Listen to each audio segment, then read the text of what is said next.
Pemirsa, warga Lima Ulu Palembang jadi bulan-bulanan masa karena kepergok sentak HP pengendara motor yang ditaruh di dashboard. Pelaku kemudian diserahkan pada kepolisian untuk mempertanggungjawab perbuatannya.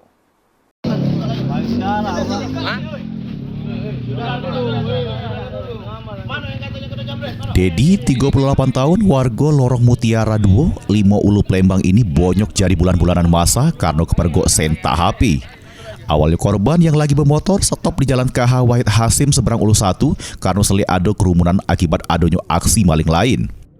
Seli HP di dashboard motor langsung disentak pelaku. Namun apesnya aksi pelaku ketahuan warga yang ngadu pada korban. Belum sempat melari ke diri, pelaku ketangkep korban bersama warga di sekitar lokasi. Pelaku kemudian serah kepada kepolisian, selanjutnya diproses oleh Satreskrim Polrestabes Palembang.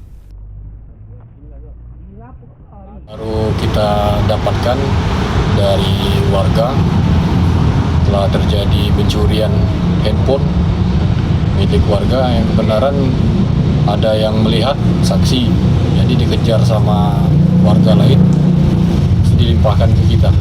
Untuk tinggalkan untuk sekarang ini kita serahkan ke Piket Reskrim. Akibat perbuatannya, pelaku dijebloskan ke sel tahanan Polrestabes Palembang. Mulyadi, PAL TV.